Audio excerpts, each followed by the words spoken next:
Olá, bem-vindos e bem-vindas a mais uma edição do Meia Dose de Conversa, desta feita à boleia do Dia Internacional das Juízas, que assinalámos no passado dia 10 de março e que temos como convidada uma referência na área do direito e dos direitos das mulheres, obviamente, que é a doutora Teresa Férias, juíza conselheira jubilada e atual presidente da direção da Associação Portuguesa de Mulheres Juristas. Boa tarde, doutora Teresa. Viva, boa tarde. A propósito deste 10 de março, que sentido faz assinalarmos um dia dedicado exclusivamente às juízas? Bom, faz todo o sentido porque durante alguns séculos da nossa história nós as mulheres não tivemos acesso a essa instância de decisão. E não obstante, na maior parte dos países já isso ser comum, acontece que o chamado primeiro nível, ou seja, a primeira instância dos tribunais em quase todos os países, são maioritariamente ocupados por mulheres. Mas isto funciona como uma espécie de uma pirâmide em que no topo existem muito poucas mulheres, quase nenhumas. Não apenas aqui em Portugal, isto é comum em todos os países e é comum em todos os tribunais internacionais, com uma única exceção, o Tribunal Penal Internacional, que é estatutariamente, ou seja, por força do Tratado de Roma que o cria, tem uma composição paritária e tem justamente porque há uma norma no Estatuto de Roma que assim o obriga, norma essa que foi lá colocada por uma portuguesa, a professora Paula Escarameia, prematuramente falecida, e que era, na altura, estava colocada na representação portuguesa nas Nações Unidas e coube-lhe a tarefa de negociar e trabalhar para a redação do Tribunal Penal Internacional. E ela pôs lá essa norma. A professora Paula Escarameia, que é membro honorário da APMJ. E se não fosse a circunstância de existir essa norma, também o Tribunal Penal Internacional não teria uma composição paritária como efetivamente tem. Produziria os outros tribunais de todos os vários países. E que referiu aí uma questão importante que é, estamos a falar de um acesso relativamente recente à carreira da magistratura, 50 anos, mais coisa, menos coisa, portanto, é recente em termos de história. É recente aqui em Portugal, porque há países, como por exemplo, a maior parte dos países da Europa, foi imediatamente subsequente à Segunda Guerra Mundial. O que é que mudou nos últimos 50 anos, no que se refere, mudou muita coisa, obviamente, no que se refere à carreira das mulheres magistradas, quer no Ministério Público, quer na magistratura judicial, o que é que tem sido? Foi hiper desvalorizada. Ou seja, mas isso é uma coisa que acontece, ou foi acontecendo em todas as carreiras que são abertas às mulheres. Veja-se o caso, que o primeiro caso na história é o da enfermagem. Depois os professores. E à medida que as carreiras ou que as profissões se abrem às mulheres, há uma feminização do seu acesso e há uma desvalorização social do papel e do prestígio e da remuneração, que faz parte do prestígio. E é como que há uma espécie de movimento migratório, entenda-se isto com habilidade, como é óbvio, dos homens para profissões melhor remuneradas. Não é? Essa é uma das questões importantes. Outra das coisas importantes, no que respeita à magistratura, trata-se de ser necessário, e aqui em Portugal em particular, prever todas as circunstâncias que possam facilitar, ou pelo menos não impedir, a conciliação da vida familiar com a vida profissional, designadamente em todo o que respeita ao cuidado das crianças e ao cuidado das pessoas mais velhas, não é? Como é que isso se repercute na progressão da carreira? Estou a pensar agora em magistradas relativamente jovens. Na progressão da carreira de uma forma perversa, que é a seguinte: para aceder da primeira instância à segunda instância, ou seja, à relação, e da relação ao Supremo Tribunal de Justiça, à terceira instância, uma pessoa tem que se sujeitar a um concurso público.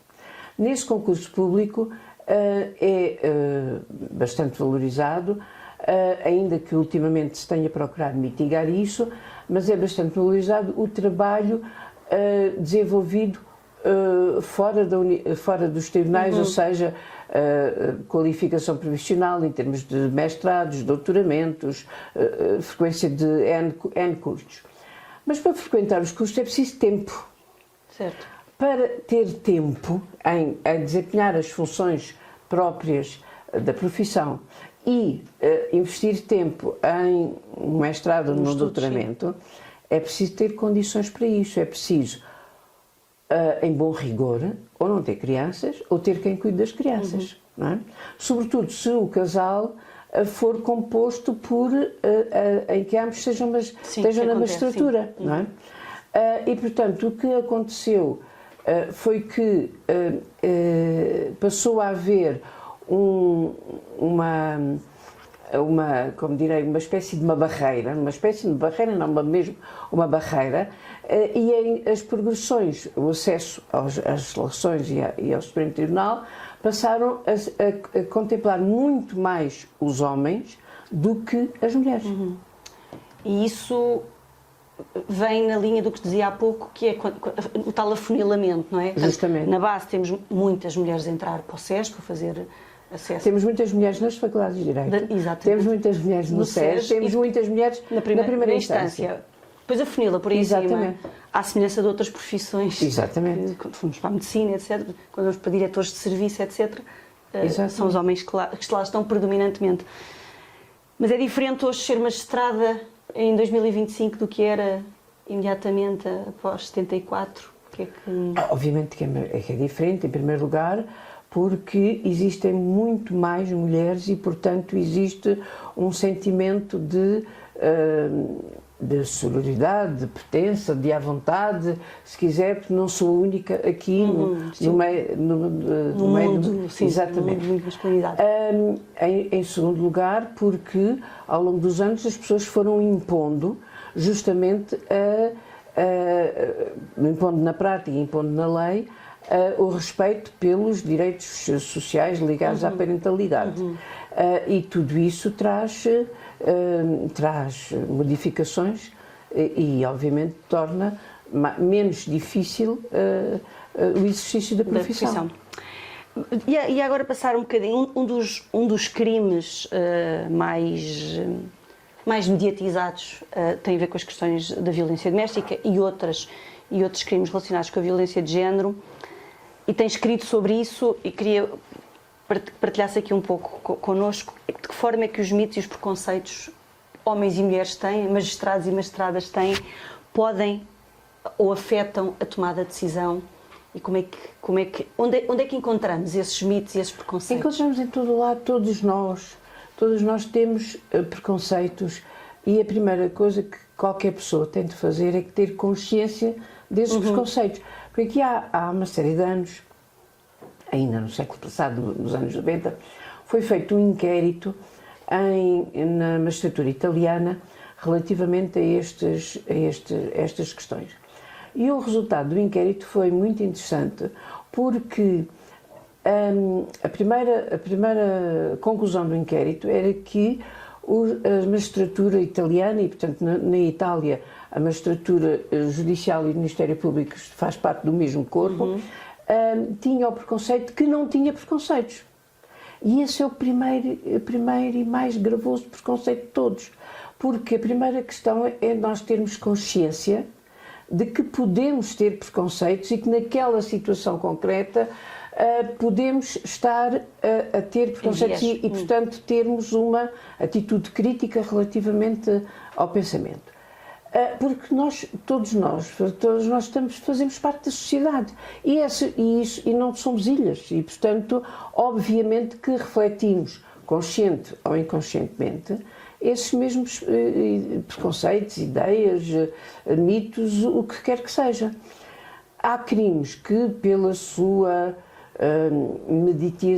mediatização ou pela especial sensibilidade ou sensibilidade que vão merecendo na sociedade, como é, felizmente, o caso de tudo que está a respeito à violência de género.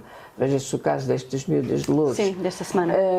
Ou à violência doméstica, suscitam, tornam mais visíveis esses preconceitos. Não é que eles não existam relativamente a outras situações, mas aqui estão mais visíveis, o que é bom, obviamente, porque isso é a sua visibilidade que permite a sua desconstrução. E existem, relativamente a estas questões, estudos vários, sobretudo a partir dos países anglo-saxónicos, designadamente dos Estados Unidos, sobre estas matérias e a identificação de principais preconceitos ligados às figuras das mulheres, às 3 grandes figuras de referência, a Maria, a mulher casta e devota, e não precisa ser devota, mas pelo menos submissa, cumpridora de todas as regras. A mulher virtuosa, não é? Exatamente. A Eva, que é a eterna tentadora e que, portanto, é ela própria agente do crime, propicia o crime de que vai ser vítima, e a supermulher, aquela mulher que, por força das condições sociais e condições económicas em que vive, não se crê, não se pensa que possa ser vítima, designadamente, de violência doméstica ou do crime de violação. Não encaixa no protótipo, não é? Exatamente. Estes são os principais, mas há mais. Outro mito que existe muito é o da chamada simetria da violência, como se a violência doméstica, como se fosse igual ser um homem ou uma mulher ser vítima de violência doméstica. Não é igual, não é igual do ponto de vista conceptual, não quer dizer que não seja a mesma bofetada, o mesmo pontapé, o mesmo espancamento, ou muito semelhante, mas não se pode nunca esquecer que nós, as mulheres, somos vítimas de uma situação geral de discriminação. Que os homens não são. E que é justamente a violência doméstica, a violência interna, chamemos assim, no seio de um casal, uma família, o que seja, é um reflexo da outra que existe no meio público, não é? E que tem exatamente a mesma origem e a mesma natureza daquilo que falávamos há bocadinho, da falta de acesso às instâncias de decisão, etc, etc, etc. Não é? E, certo, isso leva-nos a outra questão que também vem... E, desculpe interrompê-la, mas no que respeita, por exemplo, a crimes sexuais, certo, também os estereótipos operam com muita força, porque nós todas temos, porque faz parte da sociedade, a ideia de quais são os papéis de género atribuídos em termos de relações sexuais ou em termos de sexualização das relações, se quiser, dessa forma. E quando se foge a esse estereótipo, é-se imediatamente vítima de um determinado preconceito, seja ele que natureza for, seja um preconceito relativo à conduta sexual, seja um preconceito relativo à conduta social, etc. Vestiu assim, vestiu assado, estava alcoolizada, não estava alcoolizada. Exatamente. E são visíveis esses preconceitos na redação das decisões? Isso é vertido... Mesmo que se não queira... Ok. Mesmo que se não queira, é inevitável. É inevitável. É preciso um esforço grande de pensamento crítico interno até, para poder fugir a esse tipo de preconceitos. E é possível fugir, como é absolutamente óbvio, não é? E é justamente por isso, ou essa é uma das razões pelas quais, por exemplo, a APMJ faz ultimamente, já é desde antes da pandemia, mas criou umas performances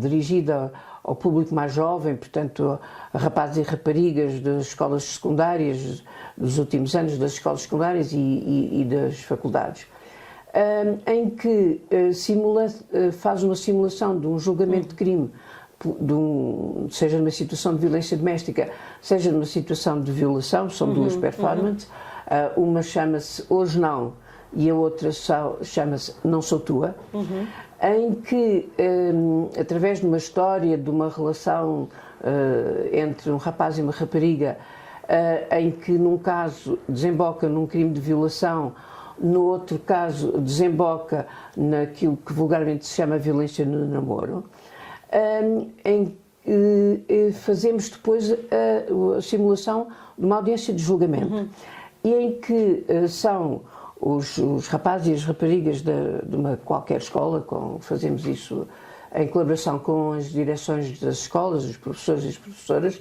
que desempenham os papéis de arguido, vítima, testemunhas. E nós desempenhamos os papéis profissionais, portanto, de juízes, ministérios públicos, advogadas, etc. E depois a sentença é dada pelos estudantes, que discutem se o arguido deve ser absolvido, se deve ser condenado, se deve ser condenado numa pena efetiva ou numa pena suspensa, e que propicia a ocasião para que depois os professores e as professoras peguem no assunto e continuem a trabalhar. Tem sido umas experiências muito interessantes, já fizemos isto e estamos a fazer, e continuamos a fazer, por exemplo, amanhã há uma na Universidade do Minho, um pouco por todo o país. Fazem com estudantes do secundário, também com estudantes universitários? Com estudantes do secundário, décimos primeiros, décimos segundos e com estudantes de faculdades. Tem defendido, e vem na linha do que estava a falar, a necessidade de se julgar com perspectiva de género. Em que é que consiste, como é que se alcança e como é que isso é ensinado na formação nas faculdades de Direito e depois na formação de magistrados e magistradas? Como é que é ensinado, não sei. Não estou nas faculdades para poder responder a isso. O que é perspectiva de género? Perspectiva de género é um instrumento metodológico. É aquilo que nos permite de analisar numa determinada situação se não olvidar que possa existir uma relação desigual ou de diferença de poder entre as diferentes partes em confronto. Quer dizer, não é pela circunstância de existir um homem e uma mulher que existe necessariamente uma diferença, uma desigualdade. Em princípio existirá porque ela está imanente, mas pode naquele caso concreto não existir. Mas a questão está em saber se existe ou não e em que medida é que ela existe. E isso é um instrumento que é utilizado pela jurisprudência dos tribunais internacionais. Por exemplo, o Tribunal Interamericano dos Direitos Humanos foi o que primeiro falou e teorizou acerca disso, naquela sentença muito conhecida acerca dos assassinatos em Ciudad Juárez, já em finais dos anos 90 do século passado, que é a sentença do Campo Algodonero. O Tribunal Europeu dos Direitos Humanos também utiliza essa perspectiva, nos casos em que é de utilizar, como é óbvio, em que está em causa esse tipo de situações, e é aquilo que nos permite fazer a tal desconstrução dos estereótipos. É o instrumento que nos permite perceber se naquele caso concreto existe ou não existe uma desigualdade de poder que tem a ver com a situação. Isso prende a questão anterior, e que disse bem, não sei o que é que se passa na formação, que não estou lá, mas essa desconstrução deveria então ser matéria abordada na formação dos profissionais da justiça, obviamente, porque senão estamos a contar com a sensibilidade individual e com o percurso individual que cada pessoa fez. Portanto, não é apenas, quer dizer, estamos a contar com isso, mas não é apenas, é mesmo quase que a mesma coisa que eu frequentar uma faculdade de medicina e não fazer a cadeira de anatomia. Ok. Portanto, devia ser absolutamente. Pois, se eu não fizer a cadeira de anatomia, não sei. Onde é as partes do corpo? Exatamente, não sei como é que funciona o corpo. Humano. Portanto, defende que julgar com perspectiva de género devia ser treinado na formação inicial dos profissionais de justiça, independentemente depois dos recursos que. e esta pergunta é um bocadinho assim, haveria abertura para trazer estas questões de género agora para as formações? Eu acho que sim. Sim. Eu acho que sim, porque sei que no SES se realizam algumas, ou se já têm realizado, eu próprio participei numa, realizam sessões em que se fala do assunto. São sessões fora do calendário. Sim, aquele anual. Mas são sessões obrigatórias, de frequência obrigatória. Okay. E, portanto, não vejo que não haja abertura para isso. Exatamente. Continuando então. Sobre julgar, fazendo a ponte, não sei se conseguimos fazer a ponte, ou se calhar é remoto. No caso do crime de violência doméstica, continuamos a assistir a um grande número de vítimas que têm que deixar as suas residências. Só para termos uma ideia, as casas de abrigo acolhem anualmente mais de 3.000 pessoas, não é? Portanto, estas pessoas não puderam ficar na sua residência para garantir a sua segurança. Apesar de a legislação prever que possa, para garantir a segurança desta pessoa, possa ser o agressor ou a agressora a deixar a residência e, nomeadamente, ter uma medida de coação de proibição de contactos, a verdade é que continuamos a ter uma grande quantidade de pessoas que têm que sair da sua residência. O que é que falta fazer? É na legislação? É na prática? É no entendimento de que situações são estas? Porque é que continuamos a assistir a uma maioria de vítimas a ter que deixar a sua residência, ficando a pessoa que comete o crime, mesmo que alegadamente, obviamente, a permanecer na residência que muitas vezes era do casal? Bom, há uma coisa que nós temos que ter em atenção, que é, não é necessariamente mau que a vítima saia da casa onde vivia. Em primeiro lugar, porque mesmo do ponto de vista psicológico, isso pode ser necessário para a sua reestruturação interna. Não ficar no lugar, onde ocorreram os factos. Okay. Também, do ponto de vista das crianças, isso pode ser muito relevante e decisivo, porque a criança vamos supor que a vítima ficou em casa e tem uma ou mais crianças. E para a criança, foi ali naquele sítio que eu vi a minha mãe cheia de sangue, caída no chão. E, portanto, pode ser necessário, desse ponto de vista, que haja um corte e que a pessoa saia da sua casa durante algum tempo para poder justamente materializar que há exatamente a ruptura e uma nova situação.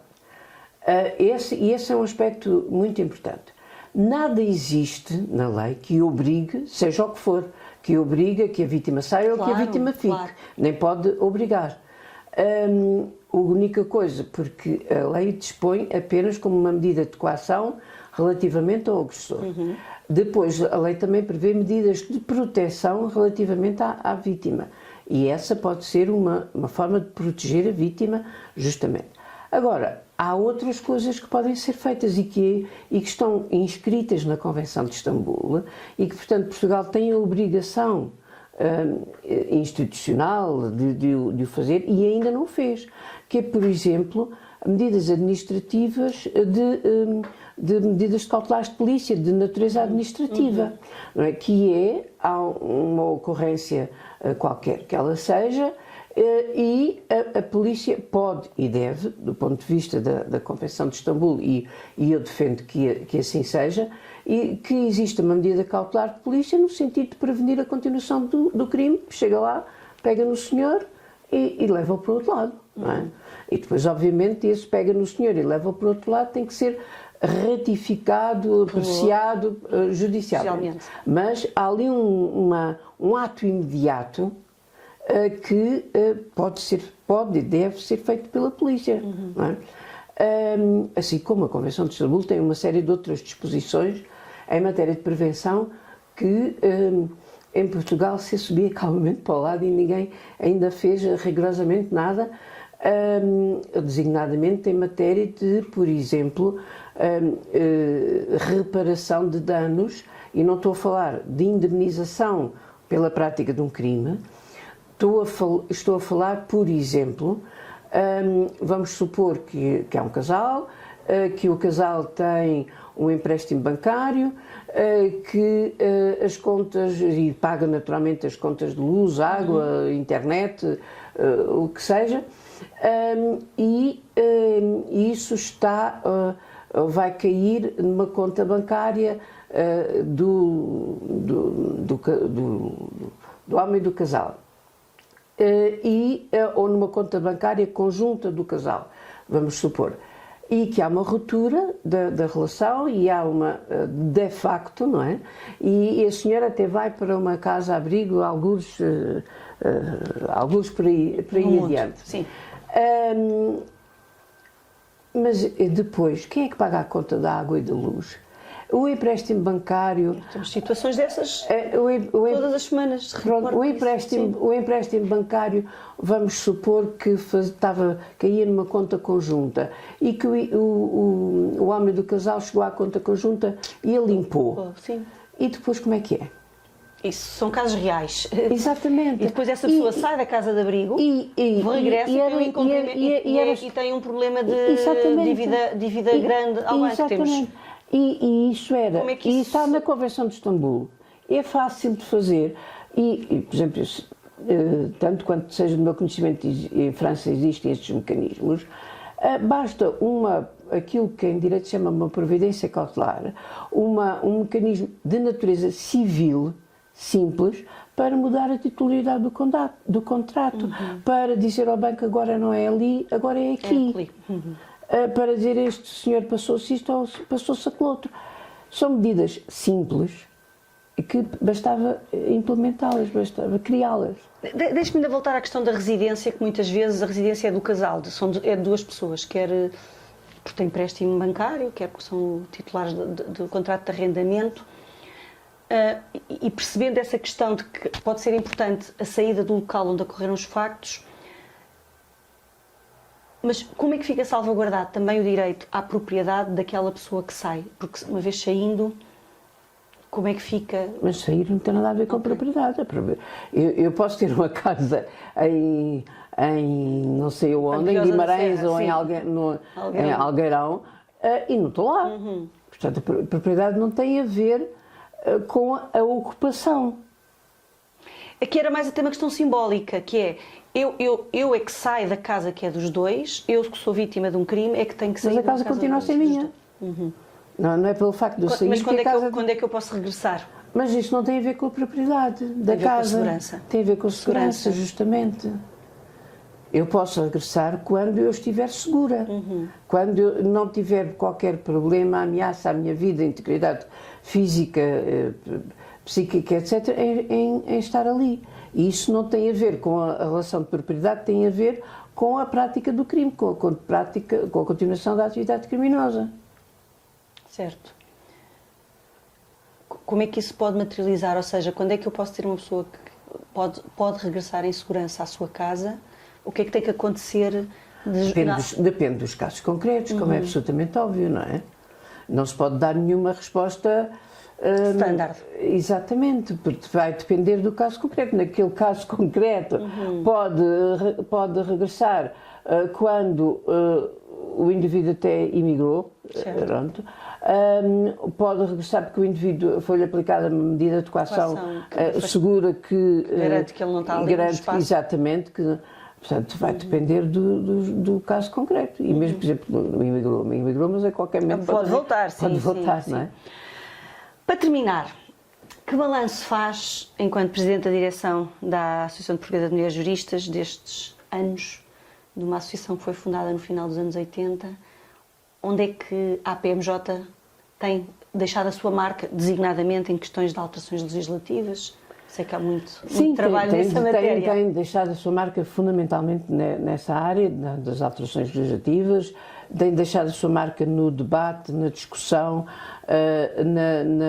na criação, no chamar a atenção para a necessidade de se proceder desta forma ou não se proceder daquela outra forma. Em vários, por exemplo, voltando assim bastantes anos atrás, em 1991, portanto, damos aqui um salto no tempo, saiu aquela lei, a Lei 61/91, que era um governo do Cavaco Silva, que tinha um conjunto de medidas de proteção das mulheres. Designadamente tinha a medida de proteção, uma medida de coação, medida de coação de afastamento do agressor, que não estava na altura prevista no Código de Processo Penal. E os tribunais não a aplicavam. A Associação Portuguesa de Mulheres Juristas interpelou o Procurador-Geral da República da época e disse atenção que a circunstância desta medida de coação estar numa lei aprovada pela Assembleia da República, portanto com competência para o efeito, e não estar no Código de Processo Penal não impede de ser aplicada. Portanto, nós solicitamos que você, Procurador-Geral da República, emita uma circular a todos os magistrados e magistradas do Ministério Público a dizer não se esqueçam de aplicar isto. O que foi feito. E, portanto, e só mais tarde é que o Código de Processo Penal, e que essa medida foi incorporada no Código de Processo Penal. Ou, se voltando ainda um pouco mais atrás, aquilo que esteve na gênese da Associação Portuguesa de Mulheres Juristas foi em 1987, portanto, já há um bom par de anos. Em 1987, no dia 28 de maio, que é assim um dia interessante na história de Portugal, acontecem sempre coisas muito interessantes, aos 28 de maio, saiu no Diário da República uma decisão do Supremo Tribunal de Justiça cuja aplicação era obrigatória na interpretação da lei para todos os tribunais. E essa decisão dizia que interpretava uma norma do Código Civil relativa à atribuição da casa de morada de família nos casos de separação, o divórcio, e em que, obviamente, a casa era arrendada. Não é? Essa norma, que é o 1110 do Código Civil, indica que um dos critérios a ter em conta para a atribuição da casa de morada de família era o interesse dos filhos. Havia tribunais que entendiam a palavra filhos como sendo referentes apenas aos filhos nascidos na constância do matrimónio. Enquanto que havia tribunais que entendiam que filhos eram filhos nascidos dentro ou fora do matrimónio. Como a Constituição da República, desde 1976, tinha abolido a distinção entre filhos legítimos e filhos ilegítimos, quando algumas juristas com mente a trabalhar olharam para aquilo e disseram: alto, isto aqui parou o baile, porque isto não pode ser, porque o Supremo Tribunal de Justiça vinha dizer: não, filhos é só os nascidos dentro do casamento. Se houvesse filhos de outras relações... Ou se houvesse uniões de facto, por exemplo, sim. Parou o baile.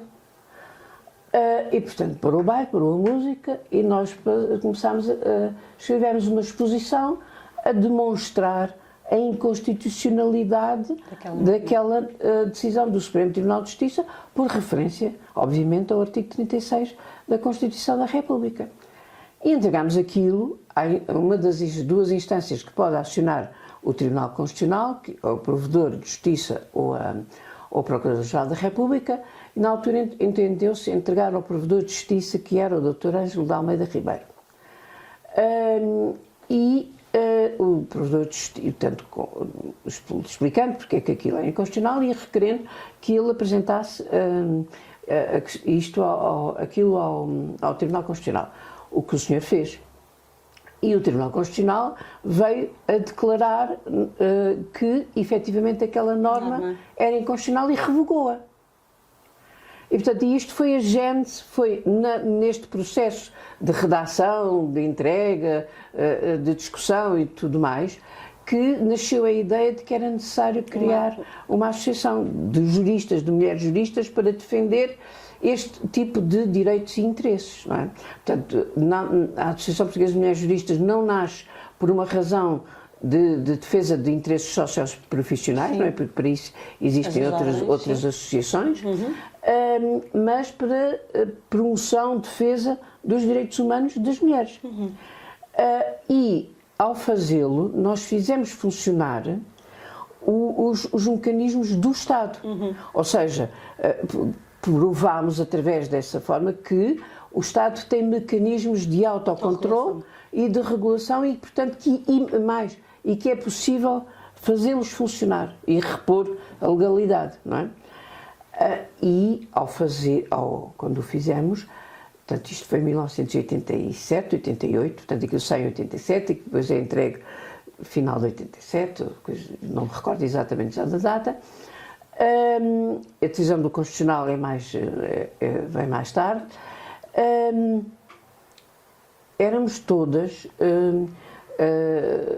juristas em início de carreira e que estávamos a dizer, soldados, que estávamos a dizer aos generais, alto. Há aqui agora como sei dizer-se, há uma linha vermelha, não pode ser passada, não é? E isto marcou a matriz da Associação Portuguesa de Mulheres Juristas, não é? E que nos deu a consciência de que a consciência clara, nítida e objetiva de que nós somos donas e senhoras do nosso destino e temos que o construir. E, portanto, e para o construir temos que fazer, desfazer, de chamar a atenção, isto não é assim, isto deve ser assado, e é isso que temos feito. Eu podia aqui acabar com esta frase, nós somos donas do nosso destino, acabávamos lindamente, mas eu tenho que fazer mais uma pergunta. Força. Qual é a grande luta que vamos, o que é que temos em cima da mesa em 2025? O que é que vocês antecipam? Temos que mudar o mundo. É muito simples. É só isso. É isso. E temos todo o tempo que ainda houver para haver, não é? Porque é evidente que há muita coisa que está mal. Vivem-se tempos conturbados.